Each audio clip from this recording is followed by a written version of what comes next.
খুলনা ওয়াসা যেন দুর্নীতির স্বর্গরাজ্য। বিগত ফ্যাসিস্ট শেখ হাসিনা সরকার আমলে চালু হওয়া খুলনা ওয়াসা মূলত চলত শেখ বাড়ির কথায়। নিয়োগ টেন্ডার, বাণিজ্য, লুটপাটের আঁতুড়ঘর ছিল প্রতিষ্ঠানটি। মোটা অঙ্কের টাকা দিয়ে তুরস্ক দিয়ে পানির মিটার কেনা হলেও সে মিটার ৩ বছরে ঘোলা হয়ে যাচ্ছে। হয়নি কোনো তদন্ত কমিটি। ওয়াসা পরিচালনা বোর্ডের ২ সদস্য ঘটনা স্বীকার করেন। আজিজুল ইসলামের ক্যামেরায় খুলনা থেকে মোহাম্মদ আবু তৈয়বের অনুসন্ধানী প্রতিবেদন। খুলনার কোনো কিছুই বাদ যায়নি শেখ বাড়ি থেকে। সরকারি বেসরকারি সব প্রতিষ্ঠান ছিল তাদের নিয়ন্ত্রণে। স্বৈরাচার পতনের পর একে একে বেরিয়ে আসে থলের বিড়াল। খুলনা ওয়াসা যেন ছিল এক টুকরো শেখ বাড়ি। ২০০৮ সালের ২রা মার্চ খুলনা ওয়াসা প্রতিষ্ঠিত হয়। টানা ১৬ বছর প্রতিষ্ঠানের ব্যবস্থাপনা পরিচালকের দায়িত্ব পালন করেন শেখ বাড়ির সুপারিশপ্রাপ্ত প্রকৌশলী মোহাম্মদ আবদুল্লাহ। জানুয়ারিতে বদলি করা হয় তাকে। তার বিরুদ্ধে অনুসন্ধান চালাচ্ছে দুদক। তখনই বোর্ড চেয়ারম্যান ছিলেন পলাতক সাবেক মেয়র তালুকদার আব্দুল খালেক। এছাড়া আওয়ামী লীগ নেতা আমিনুল ইসলাম মুন্না, খুলনা মহানগর যুবলীগের সভাপতি আনিসুর রহমান পপলু, আওয়ামী লীগ নেতা আশরাফ হোসেন, কাজী আমিনুল হক সহ দলীয় নেতারা ছিল বোর্ড পরিচালনার সদস্য।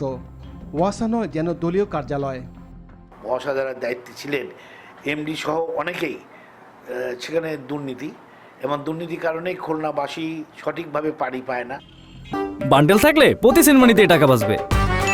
বিকাশ সেনমানি বান্ডেল কিনে জিতুন প্রতি লেনদেনে। বিগত স্বৈরাচারের আমলে পানির মিটার সংযোগ লাইন প্রতিস্থাপনের জন্য ২৬,০০০ কোটি টাকার টেন্ডার পায় শেখ বাড়ির আস্থাভাজনেরা। তুরস্ক থেকে ১০,০০০ কোটি টাকার পানির মিটার নিয়ে আসা হয়। ৩ বছর পরই ওই মিটার ঘোলা হয়ে যায়। লোক দেখানো তদন্ত কমিটি করার পরও সেটি আর আলোর মুখ দেখেনি। কামাল ভাই ছিল ওই মিটারে, ওখানে ৩৫,০০০ মিটার কিনেছে। মিটার কেনার সময় উনি তুরস্ক ভ্রমণ করেছে, মিটার ফ্যাক্টরি ভিজিটে গিয়েছে। আর ওনার সাথে ছিল আমাদের বিএমপি কামাল হোসেন, সেই সময় প্রকল্প পরিচালক। আমরা এটা পছন্দ করতেছি, এটা আপনার সিকিউরিটি গার্ড হচ্ছে। এখন ওখানে আমাদের যেটা সবচেয়ে দুঃখজনক বিষয় যে আমাদের সিসি ক্যামেরাটা আছে, কিন্তু ওটা রেকর্ডিং হয়। এখন হচ্ছে আবার ঠিক করে ফেলছি, ওই সময়টা ওটা আমরা চেষ্টা করছি। ওয়াসার বোতলজাত কারখানায় ৩০ কোটি টাকার প্রকল্পে নেই উৎপাদন। সেই প্রশ্নের কোনো সদুত্তর মেলেনি। আপনি এমডি স্যারের দপ্তরের থেকে পারমিশনটা নিয়ে আসেন, আমি শুধু সেইটুকু বলেছি। আমি সচিব আসার সময় শরীফ স্যারের কাছে গেছি, শরীফ স্যার বলছে যে আমার কাছ থেকে পারমিশন কিংবা এমডি স্যারের দপ্তরের থেকে পারমিশন আনা হয় না। সেই ঘোলা পানির মিটার গত ৬ মাসে ৩টি গোডাউন থেকে রহস্যজনকভাবে চুরি হয়ে যায়। সিসি ক্যামেরা ছিল নষ্ট। তালা নষ্ট ছিল, ভাঙ্গা বলতে গেলে সব তালায় তখন সব চাবিতে খুলতো। প্রতিষ্ঠানটি নানা অনিয়ম ও দুর্নীতির কথা কৌশলে এড়িয়ে যান এর উপব্যবস্থাপনা পরিচালক। জিডি তো করছেই, মানে ইন্টারনাল তদন্তের দায়িত্ব আমাকে দিচ্ছে। আমি ওইভাবে তো শনাক্ত করাটা কঠিন, আমাদের কাছে তো প্রুফ নেই।